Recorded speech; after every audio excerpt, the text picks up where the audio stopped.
Hello दोस्तों, welcome back my YouTube channel great education point में हम साइमन कमीशन पढ़े थे। ठीक है, जो लास्ट था हम साइमन कमीशन पढ़ रहे थे। साइमन कमीशन 1919 का जो अधिनियम था, 1919 के अधिनियम के ठीक 10 वर्षों के बाद, ठीक 10 वर्षों के बाद गठन होने का मतलब वो किया गया कि 10 वर्षों के बाद कमीशन एक आयोग गठन करना है। ठीक, तो यह 10 वर्षों के पश्चात मतलब 10 वर्ष से पूरे होने से पहले ही इसका गठन किया गया। 1927 में ही इसका गठन किया गया है। ठीक, और 1928 में यह भारत आया। ठीक, तो 1928 में जो इसका जो साइमन कमीशन बना, 1927 में साइमन कमीशन का गठन हुआ। तो जो 1927 में साइमन कमीशन का गठन हुआ, 1928 में भारत आया। ठीक, इसके पहले वाले वीडियो में हम इसका बहुत ही विस्तार से देखे हैं। ठीक, इसमें हम ऐसे एक रिवीजन के तौर पर देख रहे हैं। ठीक, 1928 में भारत आया और भारत में इसका जमकर विरोध हुआ। ये जो साइमन कमीशन आया, इसका भारत में जमकर विरोध हुआ। ठीक, मतलब चुनौती दी, उसे कांग्रेस ने स्वीकार किया, कांग्रेस ने स्वीकार कर लिया। ठीक, जब कांग्रेस ने स्वीकार किया तो एक समिति बनाई जिसकी अध्यक्षता मोतीलाल नेहरू कर रहे थे। मोतीलाल नेहरू, जिसके अध्यक्ष मोतीलाल नेहरू थे। मोतीलाल नेहरू। ठीक, कांग्रेस ने जब उसकी चुनौती स्वीकार की तो एक समिति का गठन हुआ, जिसके अध्यक्ष मोतीलाल नेहरू थे और सचिव पंडित जवाहरलाल नेहरू। जवाहरलाल नेहरू थे। ठीक, तो ये जो समिति का गठन हुआ तो इसने अपनी रिपोर्ट दी। अब देखो, अपना संविधान बनाना था तो ठीक, इन लोगों ने अपनी एक संविधान का अपने आसपास मतलब जो समझौता कर एक रिपोर्ट प्रस्तुत की। ठीक, जो रिपोर्ट 10 अगस्त 1928 को दिया। इस समिति ने जो कांग्रेस ने जब इनकी चुनौती को स्वीकार किया तो समिति का गठन हुआ। उस समिति ने एक रिपोर्ट दी जिसे नेहरू रिपोर्ट कहा गया। नेहरू रिपोर्ट, जो 10 अगस्त 1928 को दिया। नेहरू रिपोर्ट कब आई? 10 अगस्त 1928 को। तो इसके विरोध में, ठीक, इसके विरोध में मोहम्मद अली जिन्ना ने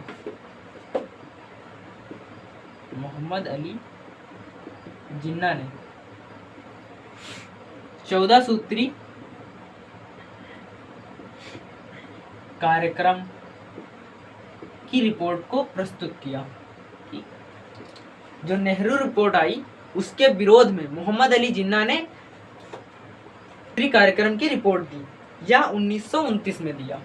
जो 14 सूत्री कार्यक्रम था या 1929 में दिया। ठीक है, तो हम शायद नेहरू रिपोर्ट का देख चुके थे, इसलिए अब यहाँ से हम विस्तार से देखेंगे। ठीक, नेहरू रिपोर्ट तक हम पहले अच्छे से देखे थे।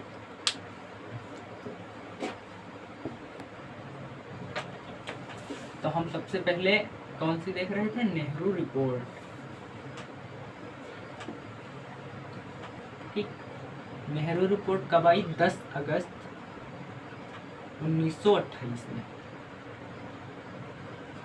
नेहरू रिपोर्ट जो कांग्रेस थे, कांग्रेसों ने जब चुनौती दी, मतलब बर्कनहेड ने जब चुनौती दी तो कांग्रेस ने स्वीकार कर लिया और एक समिति का गठन किया, जिसके अध्यक्ष थे मोतीलाल नेहरू और सचिव थे जवाहरलाल नेहरू। उन्होंने जो समिति बनाया, उस समिति के द्वारा नेहरू रिपोर्ट दिया गया। ठीक है, और यह है भारतीयों द्वारा, यहाँ पर एक क्वेश्चन बन सकता है कि भारतीयों द्वारा बनाया गया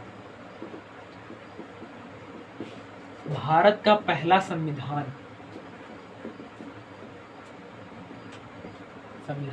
तो क्या उत्तर आएगा? नेहरू रिपोर्ट। ठीक है, तो भारतीयों द्वारा बनाया गया भारत का पहला संविधान नेहरू रिपोर्ट था। ये पॉइंट याद रखना। ठीक, और इसकी नेहरू रिपोर्ट कब आई, ये डेट याद रखना, 10 अगस्त 1928 में। और इसके विरोध में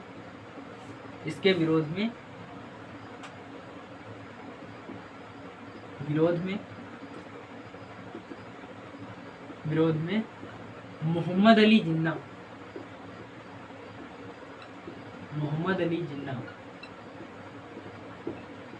जिन्ना ने 14 सूत्री कार्यक्रम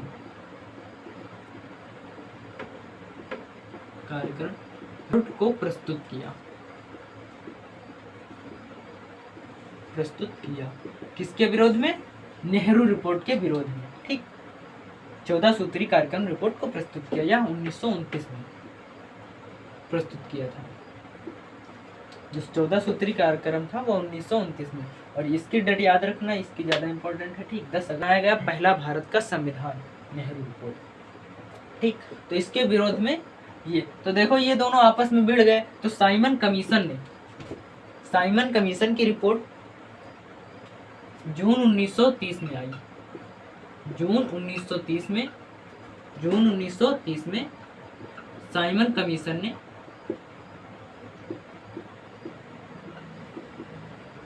कमीशन ने अपनी रिपोर्ट दिया।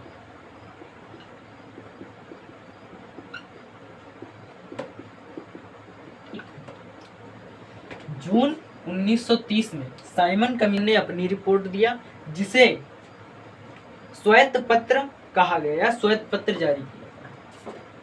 जब इसने अपनी रिपोर्ट दी तो रिपोर्ट इसकी लंदन गई और लंदन जाने के बाद श्वेत पत्र जारी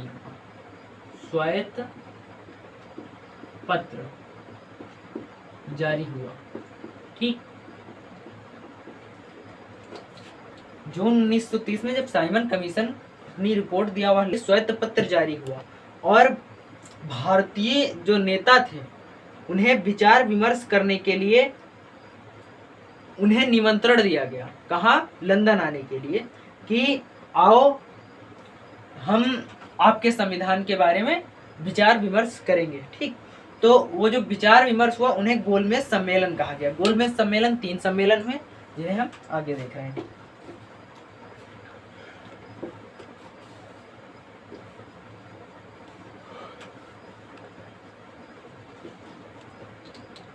ठीक, तो यहाँ पर एक श्वेत पत्र जारी हुआ था।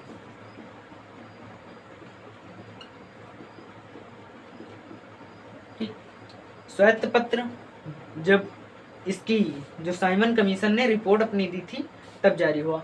और यह श्वेत पत्र किस लिए जारी हुआ? जो भारतीय नेता थे उन्हें विचार विमर्श करने के लिए। ठीक, तो भारतीयों भावी संविधान का विचार विमर्श करने के लिए। ठीक, तो 3 बैठक होती है। ठीक, एक 1930 फर्स्ट, सेकेंड, थर्ड, 3 सम्मेलन होते हैं। ये किस लिए सम्मेलन होते हैं? भावी संविधान का विचार विमर्श करने के लिए। ये 3 सम्मेलन किस लिए होते हैं? भावी संविधान के विचार विमर्श करने के लिए। ठीक, तो भारतीय संविधान था उसके विचार विमर्श करने के लिए 3 सम्मेलन होते हैं जिन्हें गोलमेज सम्मेलन का नाम दिया गया। तो पहला सम्मेलन 1930 में हुआ। 1930 में गोलमेज सम्मेलन। ठीक,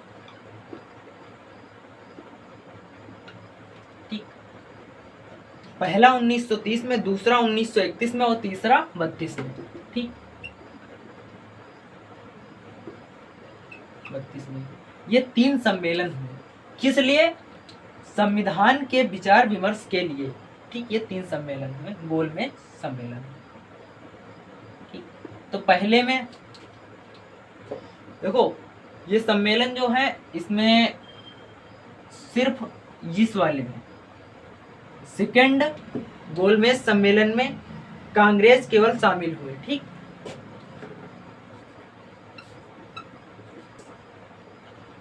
केवल सेकेंड सम्मेलन में शामिल हुए, सेकेंड कांग्रेस केवल सेकेंड गोलमेज सम्मेलन में शामिल हुए, गोलमेज सम्मेलन में शामिल हुए, बाकी में शामिल नहीं हुए। ठीक, बाकी अदर नेता सब शामिल हुए थे तीनों सम्मेलन में, और डॉक्टर भीमराव अंबेडकर की तीनों सम्मेलन में शामिल हुए, तीनों गोलमेज सम्मेलन में शामिल हुए। ठीक है, बट जो कांग्रेस के नेता थे या कांग्रेस केवल जो दूसरा सम्मेलन था गोलमेज सम्मेलन उसमें शामिल हुए। क्यों शामिल नहीं हुए वो भी देखो। जब 1930 का समय था, 1930 का समय में महात्मा गांधी 1929 से ही सविनय अवज्ञा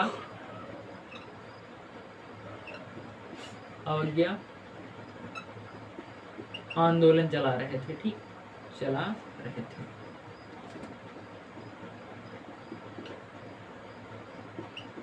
ठीक, 1929 में सविनय अवज्ञा आंदोलन चल रहे थे। ठीक, और 1931 में अब देखो महात्मा गांधी कांग्रेस के ही नेता थे, बड़े और प्रसिद्ध नेता थे उस वक्त, तो उन्हें बुलाना जरूरी था। तो 1931 में उन्हें गोलमेज सम्मेलन या सम्मेलन में बुलाने के लिए एक वायसराय था इरविन, ठीक, उसे भेजा गया। गांधी 1931 में गांधी इरविन पैक्ट हुआ। अब ये क्या चीज है गांधी इरविन पैक्ट? तो जो इरविन है, ठीक, इरविन ने गांधी जी को सम्मेलन में शामिल होने के लिए बुलाने गया था, उन्हें समझाने की आपकी वहां पर मांगे सभी पूरी की जाएंगी, आप जो मांग कर रहे हो वहां पर पूरी की जाएंगी। ठीक, तो इसलिए इसका नाम गांधी इरविन पैक्ट रख दिया गया। ठीक है, इसमें इरविन जो था गांधी जी को सम्मेलन में शामिल होने के लिए मनाने के लिए गया था, इसलिए इसे गांधी इरविन पैक्ट रख दिया गया। तो सेकेंड सम्मेलन में गांधी जी गए थे। ठीक, सेकेंड सम्मेलन जो सेकेंड गोलमेज सम्मेलन है उसमें जब गांधी जी गए तो गांधी जी से विवाद हुआ। ब्रिटेन जब सेकेंड सम्मेलन में गांधी जी गए, सेकेंड सम्मेलन में गांधी जी का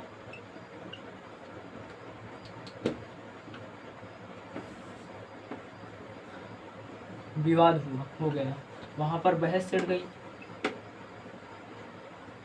तो ब्रिटेन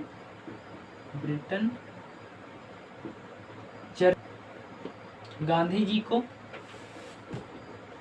फकीर कहा और इनकी बेइज्जती की। ठीक, तो गांधी जी जब सेकंड सम्मेलन में गए तो उनकी बेइज्जती की गई और ब्रिटेन चर्चिल ने इन्हें अर्धनग्न फकीर कहा और बेइज्जती की। ठीक, यह जाकर आगे ब्रिटेन का पीएम बन रहा है। ठीक, तो जिससे गांधी जी वापस चले आते हैं और फिर सविनय अवज्ञा आंदोलन शुरू कर देते हैं। ठीक, तो अब आगे देखते हैं।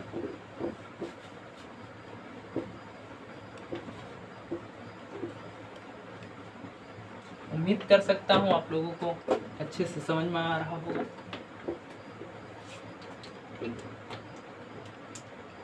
जब वापस आ गए तो सविनय अवज्ञा आंदोलन चला दिया। ठीक है, वापस आकर सविनय अवज्ञा आंदोलन चालू कर दिया। ठीक, शुरू कर दिया। अब फिर आ गए। जिससे थर्ड सम्मेलन में फिर शामिल नहीं हुए। ठीक, इसलिए कांग्रेस गोलमेज सम्मेलन में शामिल नहीं हुए। ठीक, अब 1932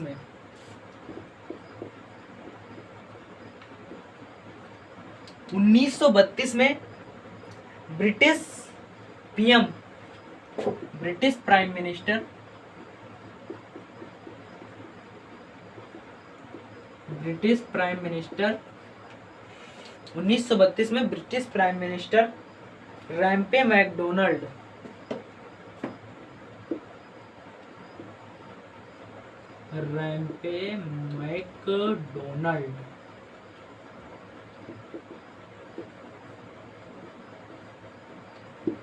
उन्नीस सौ 1932 में ब्रिटिश प्राइम मिनिस्टर रैम्पे मैकडोनल्ड ने सांप्रदायिक निर्वाचन की शुरुआत की।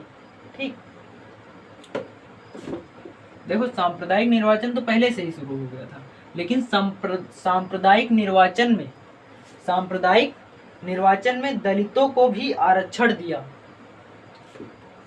सांप्रदायिक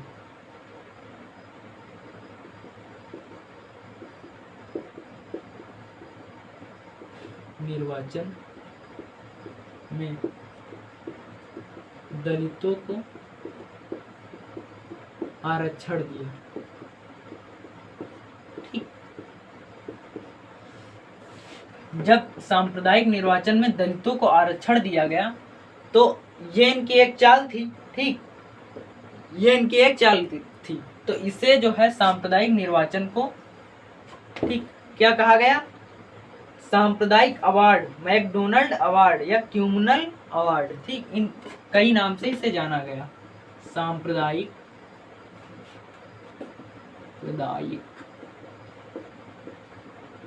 अवार्ड, मैकडोनल्ड अवार्ड,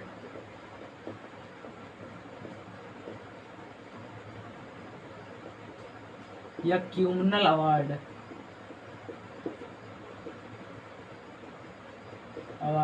कहा गया।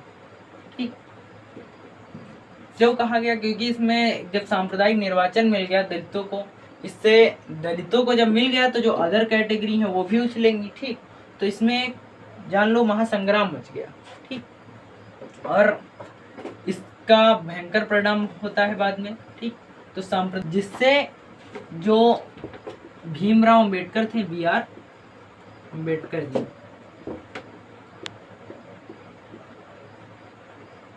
अंबेडकर इनके फेवर में चले गए। ठीक, काहे?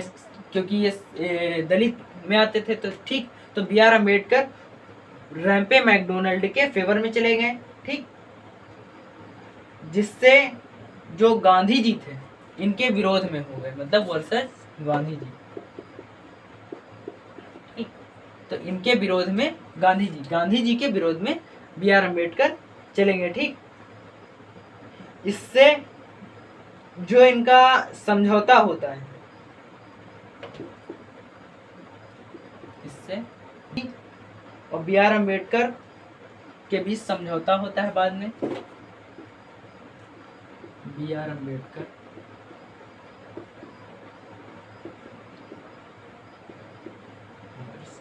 गांधी जी,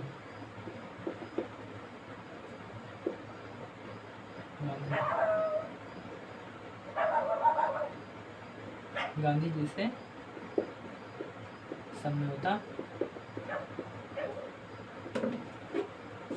पुणे जेल में होता है।